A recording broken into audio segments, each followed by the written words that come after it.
Welcome to basic English by Sharad Sabkal. साथियों,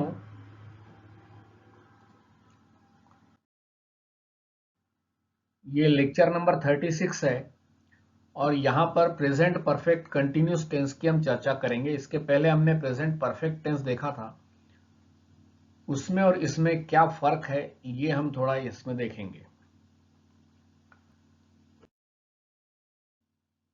जब हम कहते हैं कि कोई काम होते आ रहा है, कोई कुछ करता आ रहा है या किसी समय से कर रहा है, समय बताते हैं चाहे नहीं बताते हैं, लेकिन ऐसा बोध होता है कि पास्ट में कोई एक्टिविटी शुरू हुई जो अभी भी जारी है और शायद कुछ देर और जारी रहेगी, और उसका कितने समय से जारी है ये बताने के लिए इस टेंस का इस्तेमाल होता है। और जाहिर है कि जिस समय हम बात कर रहे हैं और जिस समय हम इस वाक्य को कहते हैं उस समय वो घटना चल रही होती है, तो अवधि बताने के लिए और अभी वो जारी है ये बताने के लिए, कितने समय से जारी है या कब से जारी है ये बताने के लिए इसका इस्तेमाल होता है। इसका फ्रेम बहुत आसान है। सब्जेक्ट हैव या हैज, जैसा आप जानते हैं has third person singular number को लगता है, बाकी सबको हैव। इसमें बीन एक और ऑक्सिलियरी वर्ब लगेगा। हैव हैज भी ऑक्सिलियरी वर्ब है और बीन भी ऑक्सिलियरी वर्ब है। मेन वर्ब है वर्ब की ING form, coming, singing, dancing, playing type के। इसमें कई बार सिंस और फॉर, इन दो प्रीपोजिशंस का इस्तेमाल होता है और कई बार नहीं भी होता है। कई बार all day, all morning, all week, इस प्रकार से भी कुछ हम कहते हैं कि इतने इतने समय से, हफ्ते भरे से, पूरे दिन से, या सुबह से ही, ऐसे टाइप की जो बातें करनी होती है तब हम इसका इस्तेमाल करते हैं। सिंस के माने होता है कब से बताने के लिए, जैसे हमने कहा कि सिंस मॉर्निंग यानी सुबह से। और फॉर का मतलब होता है कितने समय से। दोनों में थोड़ा सा फर्क है। फॉर यानी कितनी अवधि से, जैसे 4 घंटे से, 4 साल से, 4 दशकों से, इस प्रकार की बातें। For example, Ram has been writing for 2 hours. अब यहां 2 घंटे से ये समय बताया जा रहा है, कितने समय से, 2 घंटे से। तो यहां पर सिंस 2 आवर्स नहीं होगा, फॉर 2 आवर्स होगा। राम हैज बिन राइटिंग, इसके माने है कि राम 2 घंटे से पत्र लिख रहा है या कुछ चीज लिख रहा है। या हम ये भी कहते हैं कि लिखता आ रहा है, 2 घंटे से लिखता आ रहा है या 2 घंटे से लिख रहा है। हिंदी में हम ऐसे ही कहते हैं, लेकिन अंग्रेजी में इसको Ram has been writing for 2 hours ऐसा कहा जाता है। इसमें देखिए कि राइटिंग इज इन प्रोग्रेस, लिखने की क्रिया जारी है जो कि अभी समाप्त नहीं हो रही है। जिस समय आप ये वाक्य कह रहे हैं उस समय पे क्रिया जारी है। और कब से जारी है, 2 घंटे से। तो ये 3 इंफॉर्मेशन इसके अंदर समझने की जरूरत है कि क्रिया चालू है, इतने इतने समय से है और वो प्रोग्रेशन में है, आगे भी कुछ समय तक चलने की संभावना है। अब दूसरा वाक्य देखिए, I have been playing chess, मतलब मैं चेस खेलते आ रहा हूं। यहां पर यह नहीं बताया है कि कब से। I have been playing chess since my childhood, ऐसा नहीं कहा गया है। I have been playing chess for 2 hours, ऐसा नहीं कहा गया है। लेकिन इसका मतलब ये होता है कि मैं तो चेस खेलते आ रहा हूं एक अरसे से, काफी समय से। 1 घंटे से बताना होगा तो बोलेगा फॉर 1 आवर, 10 साल से बोलना होगा तो बोलेगा फॉर 10 ईयर्स। तो इस प्रकार से इसका इस्तेमाल होता है। अगर वो बताता है कि 10 साल से खेल रहा हूं, तो इसका मतलब जरूरी नहीं कि जिस समय बात कर रहा हूं उस समय खेल ही रहा हूं। वो सिर्फ अपनी एक हॉबी बताने के लिए भी इसका इस्तेमाल कर सकता है। और हाउ लॉन्ग, यहाँ पर ये समझ में आने वाली बात है कि फॉर लॉन्ग टाइम, काफी अरसे से, काफी समय से। अगर यहाँ पर आपने ये सब नहीं लिखा 1 घंटे से, 1 घंटे से तो मालूम पड़ता है कि 1 घंटे से खेल रहा है और अभी भी खेल रहा है। लेकिन कोई कहे 10 साल से, तो कोई आदमी 10 साल से तो बोर्ड पर बैठ करके चेस नहीं खेल रहा होगा। इसका मतलब 10 वर्षों से वो चेस खेलता आ रहा है, वो उसका शौक है। ये इसका बोध समझना जरूरी है। They have been learning English for 2 years, या they have been learning English since they were children, या जब से वो बच्चे थे या जब से उनकी चाइल्डहुड थी, या they have been learning English recently यानी में इतने में इन दिनों में, ऐसा इसका अर्थ होता है। 2 साल से, हाल ही में, या बचपन से अंग्रेजी सीख रहा है, इसको बोलने के लिए ये हम लोग ऐसा कहेंगे। It has been raining all day. All day का मतलब है दिन भर से, पूरे दिन से, दिन भरे से। हम क्या कहते हैं, दिन भरे से बारिश हो रही है, तो it has been raining all day. I have been reading this book since morning. इसका मतलब यह है कि बात करने के समय पे आप पढ़ रहे हो, इसका तात्पर्य ऐसा निकलता है। I have been reading this book since morning, यानी मेरे हाथ में अभी भी किताब है, मैं पढ़ रहा हूं सुबह से। लेकिन I have been reading this book, इसके माने ये है कि जिस समय बात कर रहे हो, जरूरी नहीं कि उस समय आप बात कर रहे हो उसी समय पे किताब भी पढ़ रहे हो, आपके हाथ में किताब हो, लेकिन किसी समय से, किसी वक्त से, 2-4 महीने से, 2 साल से, कभी से किताब में पढ़ता आ रहा हूं, इसका ऐसा अर्थ होता है। कुछ नोट्स है, इसे समझना जरूरी है। देखिए, प्रेजेंट परफेक्ट टेंस और प्रेजेंट परफेक्ट कंटिन्यूअस टेंस, ये दोनों का इस्तेमाल कुछ एक्शन वर्ब्स के साथ होता है। कोई एक्शन वर्ब पहले शुरू हुई और अभी भी चल रही है, उसको दिखाने के लिए इन दोनों टेंस का इस्तेमाल होता है। जैसे I have taught English for 15 years. I have taught English for 15 years मतलब ये नहीं है कि मैंने 15 साल पढ़ाया है, मैंने 15 साल अंग्रेजी पढ़ाया है, ऐसा इसका अर्थ नहीं होता है। इसका अर्थ होता है मैं 15 साल से अंग्रेजी पढ़ा रहा हूं। I have taught English for 15 years. और इसी को बोलने का दूसरा तरीका है I have been teaching English for 15 years. तो I have taught English for 15 years, ये तो हो गया प्रेजेंट परफेक्ट टेंस, और I have been teaching English for 15 years, ये हो गया प्रेजेंट परफेक्ट कंटिन्यूअस टेंस। और दोनों के माने एक ही होते हैं कि मैं 15 साल से अंग्रेजी पढ़ा रहा हूं। It mean still I am teaching, अभी भी मैं पढ़ा रहा हूं। उसी प्रकार he has been living in this house since she joined this office। अब देखिए, since के बाद में एक छोटा सा वाक्य आया है जो अपने आप में मुकम्मिल वाक्य है, कंप्लीट वाक्य है। since he joined this office मतलब जब से उसने इस ऑफिस को ज्वाइन किया, तब से he has been living in this house, वह इस मकान में रहते आ रहा है या रह रहा है। आप इसको ये भी कह सकते हैं कि he has lived in this house since he joined this office। दोनों के तरीके से कह सकते हैं, क्योंकि लिविंग जो है ये भी एक एक्शन वर्ब है, जैसे टीचिंग है। It has been long since she wrote to me। It has been long, एक अरसा हो गया है मुझे खत लिखे, उसे मुझे खत लिखे बहुत समय हो गया है, यानी उसने मुझे जो खत लिखा तब से अब तक बहुत अरसा हो गया। इट हैज बीन लॉन्ग भी बोल सकते हैं, इट इज लॉन्ग भी बोल सकते हैं, इट हैज बीन होगा और इट इज सिंपल होगा, इट इज लॉन्ग, या इट्स 10 ईयर्स ऐसा भी कह सकते हो आप। It's 10 years since she wrote to me, यानी 10 वर्ष हो गए हैं उसने मुझे लिखे। 10 साल पहले लिखा होगा, उसके बाद में से अभी तक नहीं लिखा है।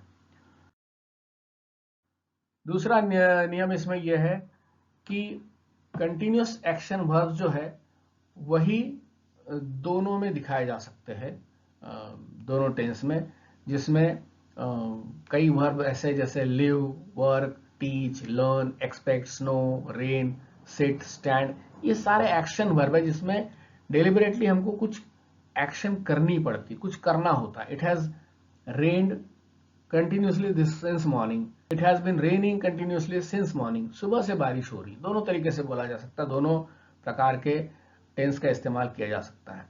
I have been waiting for 2 hours या I have waited for 2 hours, दोनों का मतलब यह है कि 2 घंटे से मैं इंतजार कर रहा हूं। दोनों वाक्यों से जाहिर होता है कि इंतजार खत्म नहीं हुआ है ऐसा। फॉर 10 ईयर्स सिंस मॉर्निंग, ये इनका उपयोग करना प्रेजेंट परफेक्ट टेंस में आवश्यक है इस प्रकार के मीनिंग को बताने के लिए, लेकिन बिना इनका इस्तेमाल किए भी प्रेजेंट परफेक्ट कंटिन्यूअस टेंस अपना एक अर्थ बताता है। फॉर एग्जाम्पल, जैसे फॉर 10 ईयर्स या सिंस मॉर्निंग, ये प्रेजेंट परफेक्ट टेंस को जब ऐड करते हैं तो माने होता है कि 10 साल से वो क्रिया चल रही है। जैसे फॉर एग्जाम्पल यहाँ देखिए, I have worked here for 10 years. I have worked here for 10 years का मतलब ये नहीं कि 10 साल के लिए मैंने यहाँ काम किया, यहाँ मतलब होता है I have worked here for 10 years, यानी मैं पिछले 10 साल से यहाँ काम कर रहा हूँ, या I have worked here since morning, मतलब मैं सुबह से काम कर रहा हूँ। इसका अर्थ होता है इस प्रकार से। और आप ये भी कह सकते हो कि I have been working here since last year, या I have worked here since last year, दोनों तरीके से कह सकते हो। यहाँ दोनों में देखिए कि आपने सिंस और फॉर का इस्तेमाल किया हुआ है, समय, और उसके बाद में कोई समय सूचक बात कही है। यानी मैं 10 साल से काम कर रहा हूं तो I have been working for 10 years, या I have worked for 10 years, दोनों तरीके से हम बोल सकते हैं। लेकिन जब आप कहते हैं कि I have worked here, I have worked here, इसके माने होते हैं कि मैंने कभी भूतकाल में यहाँ काम किया है। I have worked here, I have studied in this school, means मैंने यहाँ कभी स्कूल में पढ़ाई की है बहुत पहले, अब मैं पढ़ता नहीं हूँ। ये जो without 10 years, without since morning, ये अगर आप इस्तेमाल करते हो simply I have worked here, present perfect tense का इस्तेमाल कर दिया बिना इस प्रकार के प्रीपोजिशन के साथ में कुछ ऐसे फ्रेज लगाए, सिंस मॉर्निंग नहीं बोला, सिंस चाइल्डहुड नहीं बोला है, फॉर 10 ईयर्स नहीं बोला, फॉर 2 आवर्स नहीं बोला, तो इसके माने होता है कि आई हैव वर्कड हियर मतलब मैंने कभी भूतकाल में यहां काम किया है, some time in the past. लेकिन I have been working here, इसका माने ये होता है कि मैं यहां काम करते आ रहा हूं, मैं यहां काम कर रहा हूं एक अरसे से। यहां थोड़ा सा फर्क है, दोनों में साम्य हमने देखा था पहले, लेकिन अब यहां फर्क क्या है ये बताया गया है। यहां पर सिंस आई वॉज चाइल्ड ये नहीं बोला गया है, या फॉर 10 ईयर्स नहीं बोला गया है, लेकिन इसके माने निकलते हैं, इसके माने ये निकलते हैं कि मैं अभी भी काम कर रहा हूं यहां पर, और एक अरसे से काम कर रहा हूं। जबकि ऊपर वाले का अर्थ होता है मैंने यहां पर कभी काम किया है। He has been studying hard recently, इसका मतलब वह हाल ही में बहुत मेहनत से पढ़ाई कर रहा है। Sita has been staying in the hostel, यानी वो हॉस्टल में रहते आ रही है या रह रही है, अभी भी रह रही है। He has studied hard for past few days, इसके भी माने चूंकि आपने फॉर पास्ट फ्यू डेज बोल दिया है तो he has studied hard for past few days, मतलब पिछले कुछ दिनों से वो कड़ी मेहनत कर रहा है। He has been studying hard for past few days बोलते हो तो भी उसका वही मीनिंग होता है। He hasn't been here recently, he hasn't been here.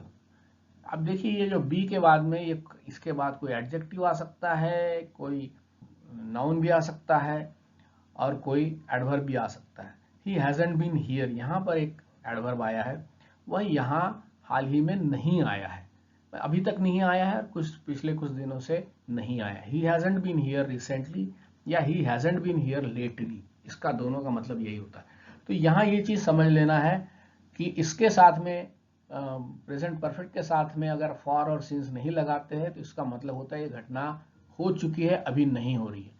यहां पर फॉर और सिंस नहीं लगाते हैं I have been working here के बाद, still it means that activity is going on, वो एक्टिविटी बंद नहीं हुई है। अगर किसी एक्टिविटी का कंप्लीशन हो गया है, कंप्लीट हो गई है, तो हम जनरली उसको प्रेजेंट परफेक्ट कंटिन्यूअस से नहीं बताते हैं। कोई एक्टिविटी कंप्लीट हो गई है तो उसको इस टेंस से हम नहीं बताते। जैसे थोड़ा सा फर्क समझ लीजिए, ही इज स्लीपिंग, इसका माने है कि कोई व्यक्ति अभी सो रहा है, सोने की एक्शन अभी जारी है, लेकिन कब से सो रहा है ये नहीं बताया है, ना ही इस टेंस में इसको बताने की संभावना है। He is sleeping for 2 hours अगर हम ऐसा बोलते हैं तो वो गलत हो जाता है।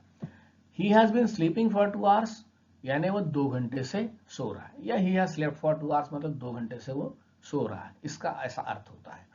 और ये इसके माने यही है कि एक्शन कंप्लीट नहीं हुई है। ही हैज बीन स्लीपिंग जब हम कह रहे हैं फॉर 2 आवर्स तो स्लीपिंग की एक्शन अभी जारी है eight the time of speaking. लेकिन कभी कभी ऐसा होता है कि इस टेंस का इस्तेमाल कोई कंप्लीटेड एक्शन के लिए भी किया जाता है। कोई एक्शन एक अरसे से, एक समय से जारी थी और उसका परिणाम दिखाने के लिए इस टेंस का इस्तेमाल होता है। जैसे कि I have been working since morning. अब जैसे आप बहुत थके हुए दिख रहे हो और किसी ने पूछा कि भाई क्या बात है थके हुए दिख रहे हो, तो आप ये कह सकते हैं कि I have been working since morning. अब जरूरी नहीं कि जिस समय उसने पूछा उस समय आप काम कर रहे हो, लेकिन चूंकि आप थक गए हो तो ये एक परिणाम दिख रहा है, तो आप कह सकते हैं कि यार सुबह से काम कर रहा हूं। नॉट नेसेसरीली कि at the time of speaking भी आप काम कर रहे हो, लेकिन I have been working since morning that's why I feel exhausted, ऐसा बोल सकते हैं। He has been overeating, ये देखिए, it has upset his health, यानी ज्यादा खाते आ रहा है इसलिए उसने उसकी सेहत खराब कर दी है या उसकी सेहत खराब हो गई है।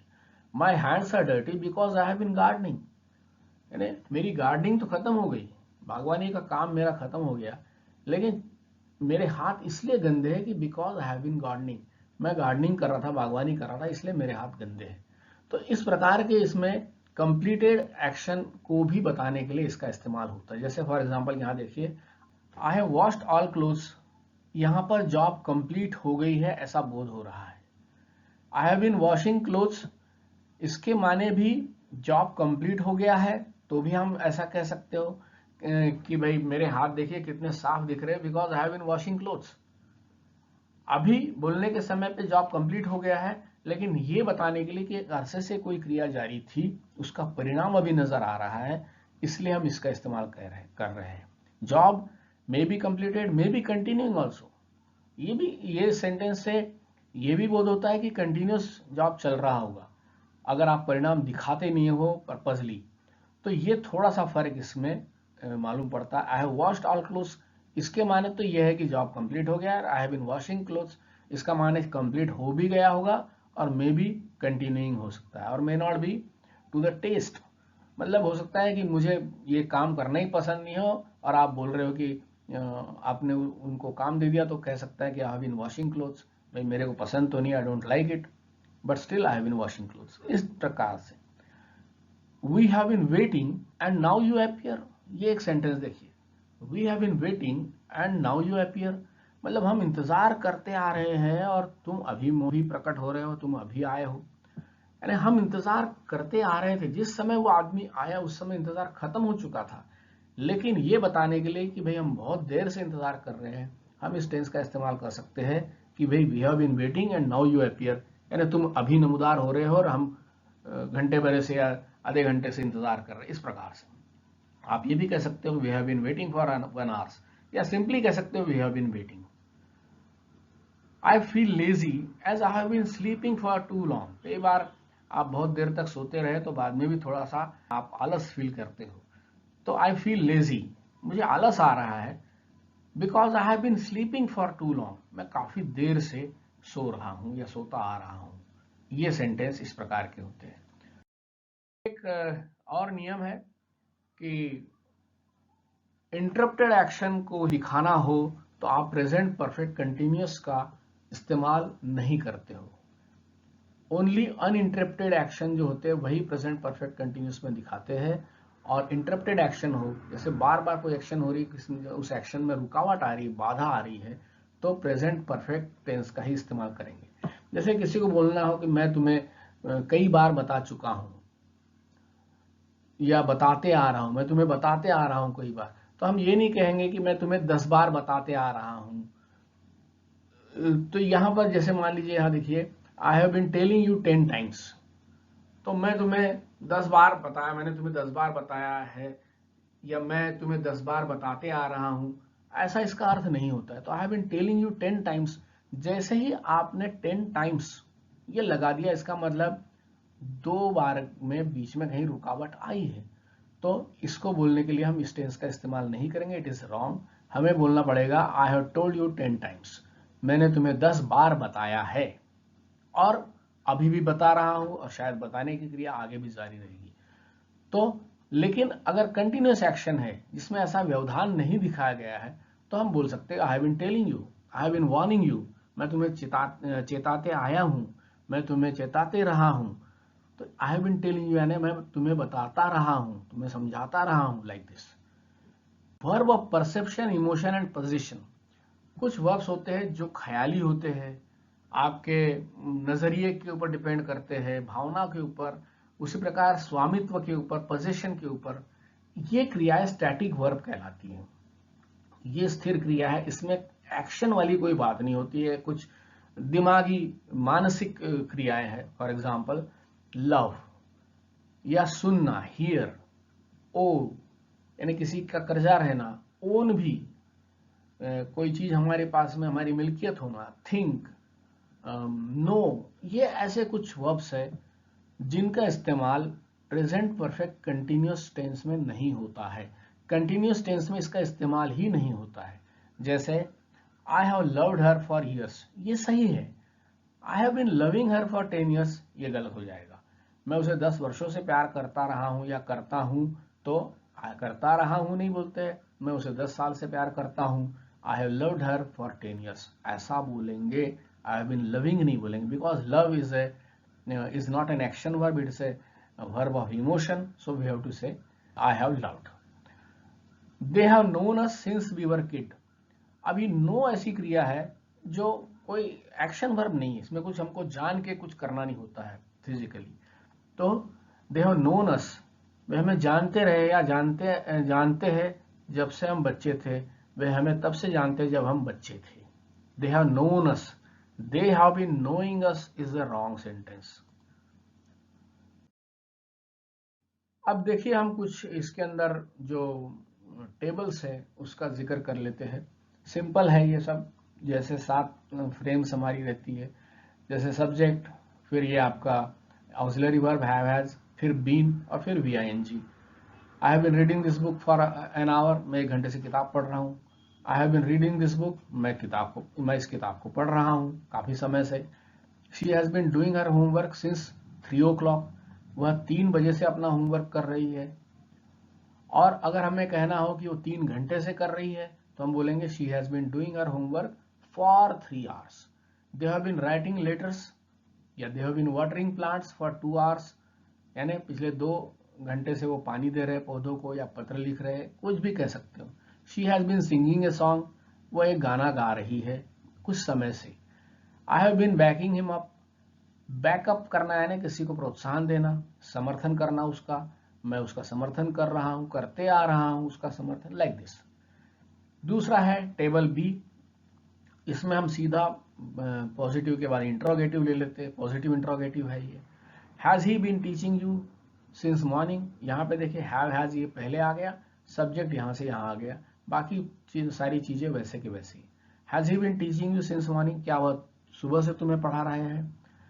हैव वी या हैव यू या have they been working on this project for 2 hours, क्या हम तुम वे इस परियोजना पर 2 घंटे से काम कर रहे हैं। Has she been discussing this topic with Ram, क्या वह इस विषय पर राम के साथ चर्चा कर रही है, करते आ रही है चर्चा मतलब।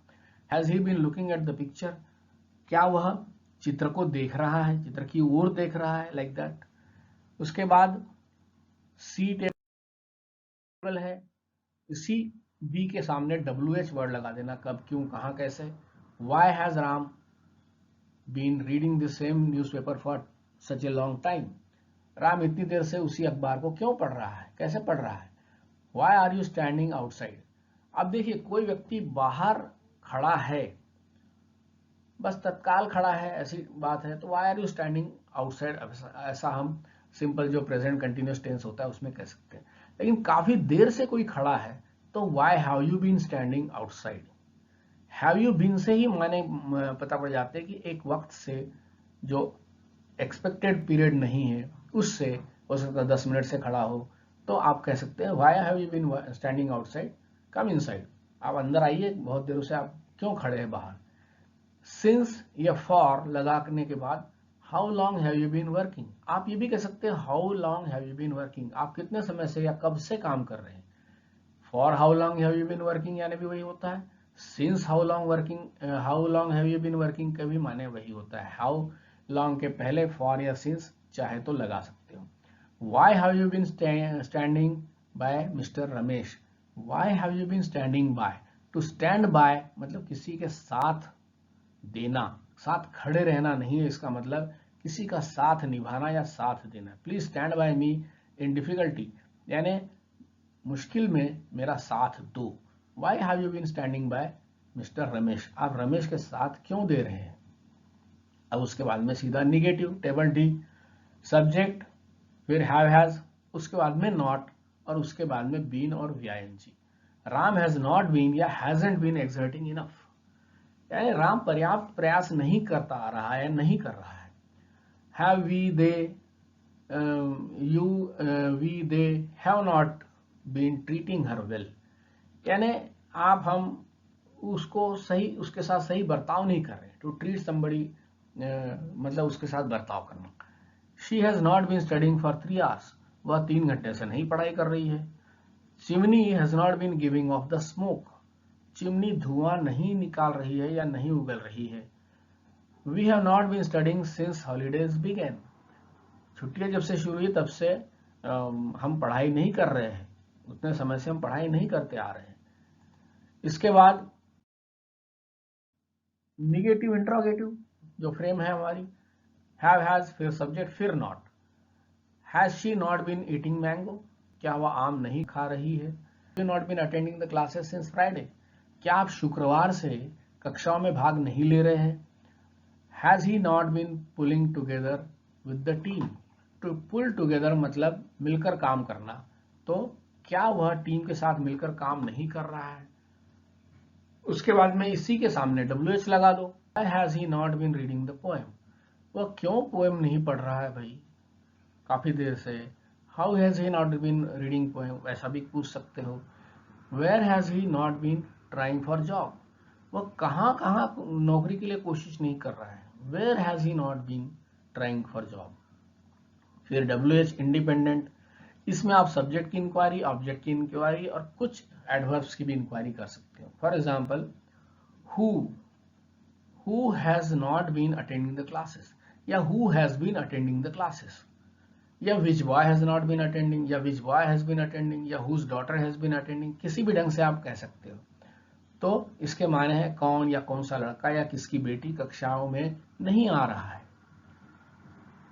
What has been pleasing you, what has been pleasing you, या what has not been pleasing you, कौन सी चीज क्या आपको अच्छा नहीं लग रहा है या कौन सी चीज आपको अच्छी लग रही है।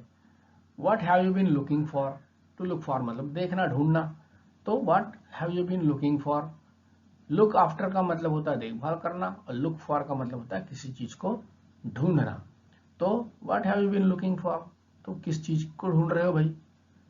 What have you been doing since morning, तुम सुबह से क्या कर रहे हो। What has been going on in Sri Lanka, Sri Lanka में क्या हो रहा है, क्या चल रहा है। इसको बोलने के लिए ये सेंटेंस हम कह सकते हैं कि श्रीलंका में क्या होते आ रहा है या क्या हो रहा है। ये कुछ टेबल है, इसको आप देख लीजिए, ये सारे सेंटेंस सही है। यहां देखिए ये I am playing cricket since 2009 या फॉर 3 years, ये सेंटेंस गलत है, ये सेंटेंस गलत है, ये ध्यान में रखना है। ये मैंने पहले भी इसके डिस्कस किए हुए सारे सेंटेंसेस। इस टेबल में भी देखिए आप, ये सेंटेंस गलत है। I have played cricket in 2009। देखिए अब हम बात कर रहे हैं तो जाहिर है 2009 के बाद की बात है, तो बीता हुआ समय इस टेंस में नहीं बताया जा सकता है। I have played cricket this year आप कह सकते हो, और I played cricket this year नहीं कह सकते। प्लेड बोलते पास्ट टेंस में गए, तो पास्ट टेंस के साथ बीता हुआ समय आना चाहिए, न कि करंट समय। I played cricket last month कह सकते थे, लेकिन I played cricket this year is wrong. ये थोड़ा सा मैं यहाँ पे बता रहा हूं। और इसके बाद में हम देर का जो इस्तेमाल होता है उसको अगले लेक्चर में देखेंगे। With this I conclude. Thank you very much. Please subscribe to the channel and help me propagate this video channel.